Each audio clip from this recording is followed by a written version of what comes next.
জামালপুর ও গাজীপুর জেলা কারাগারে বিদ্রোহ হয়েছে। গাজীপুরের ৩ কারারক্ষী সহ আহত হয়েছে ১৬ জন। গাজীপুরের জেলা কারাগারের বন্দীরা আজ হঠাৎ করেই বিদ্রোহ শুরু করে। এ সময় কারারক্ষীদের সাথে বন্দীদের সংঘর্ষের ঘটনাও ঘটে। এতে ৩ জন কারারক্ষী ও অন্তত ১৩ জন কারাবন্দী আহত হয়। তবে কোনো বন্দী পালাতে পারেনি। খবর পেয়ে সেনাবাহিনীর একটি দল গাজীপুর জেলা কারাগারে গিয়ে পরিস্থিতি নিয়ন্ত্রণে আনে। এদিকে দুপুরে হঠাৎই জামালপুর জেলা কারাগারের ভেতরে গোলাগুলির শব্দ পাওয়া যায়। খবর পেয়ে সেনাবাহিনীর সদস্যরা পুরো কারাগার ঘিরে রাখে।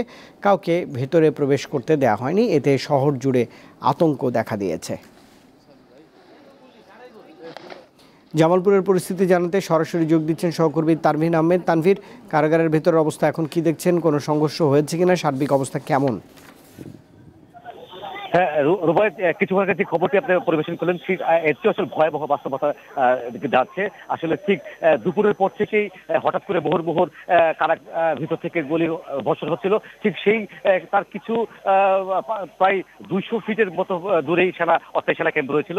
সেখান থেকে সেনাবাহিনী দ্রুতভাবে তারা চারদিক দিয়ে এসে ঘেরা করে রাখে এবং তারপর থেকে আসলে মুহুর্মুহুর গুলি বর্ষণ হচ্ছিল এবং কারার ভিতরে চারদিক দিয়ে আসলে বিভিন্ন জায়গা আমরা প্রচুর আগুনের কুণ্ডলি দেখতে পেরেছি এবং ধোঁয়ায় পুরো এলাকা আচ্ছন্ন হয়ে গেছে। এবং সেদিকে আসলে যখন প্রচন্ড রকমের গুলির শব্দ শোনা যাচ্ছে, কেউ কেউ বলছে ব্রাশ ফার হয়েছে, তবে তারা এলাকার যে পার্শ্ববর্তী যে এলাকাগুলো রয়েছে সেই এলাকাগুলোতে ব্যাপকভাবে মানুষের ভিতরে একটি উৎকণ্ঠা, উদ্বেগ এবং আতঙ্ক বিরাজ ছড়িয়ে পড়ে এবং তারা দ্রুত এলাকা ত্যাগ করে। আর একটি বিষয় হচ্ছে যে এখন যারা কিছুক্ষণ আগে জানতে পেরেছি যে এখন পর্যন্ত ৩টি কারারক্ষী হাসপাতালে তারা প্রেরণ করেছেন। আসলে মূলত কারারক্ষীদের কিছু দাবি দেওয়া নিয়ে এটি আসলে তারা বিদ্রোহ ঘোষণা করেছেন এবং আমরা আসলে কিছুক্ষণ আগে কথা বলেছি যিনি অতিরিক্ত ভারপ্রাপ্ত জেল সুপার মাজাহর, তিনি জানিয়েছে যে এই মুহূর্তে আসলে কি পরিমাণ হতাহত হয়েছে সেটি আমরা বলতে পারছি না, আমরা ভিতরে প্রবেশ করতে পারছি না। তবে সেনাবাহিনী তারা ব্যাপকভাবে ঘিরে রেখেছে। তারা যেটা জানিয়েছে যে তারা যারা কারা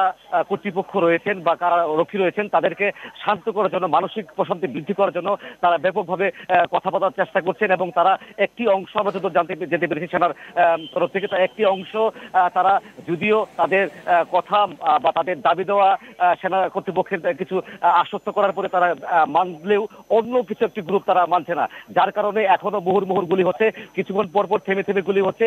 তবে আমরা আরেকটি বিষয় আমরা দেখতে পেরেছি যে যারা কারা রয়েছে, কারাবন্দী রয়েছে, বিভিন্ন কারা কয়েদি রয়েছে, তাদের স্বজনরা ইতিমধ্যেই এই কারার খুব কাছাকাছি তারা অবস্থান করছেন। তারা বিভিন্নভাবে কান্নাকাটি করছেন, তাদের স্বজনরা আসলে কি অবস্থায় আছে তারা জানতে চাচ্ছেন, তারা বারবার ওই কারার ভিতরে প্রবেশ করার চেষ্টা করছেন। তবে সেনাবাহিনী বিষয়টিকে ব্যাপকভাবে নিরাপত্তায় কটনে রেখেছেন এবং আমার ঠিক পিছনে প্রায় ৪ থেকে ৫০০ গজ দূরেই এই জেলখানা, এই জেলখানায় আসলে ব্যাপকভাবে তারা নিরাপত্তায় বেশিতে রেখেছেন, কাউকে বের হতে দিচ্ছেন না এবং ভিতরে প্রবেশ করতে দিচ্ছেন না। রুবায়ত, এই হচ্ছে জামালপুরের সার্বিক পরিস্থিতি।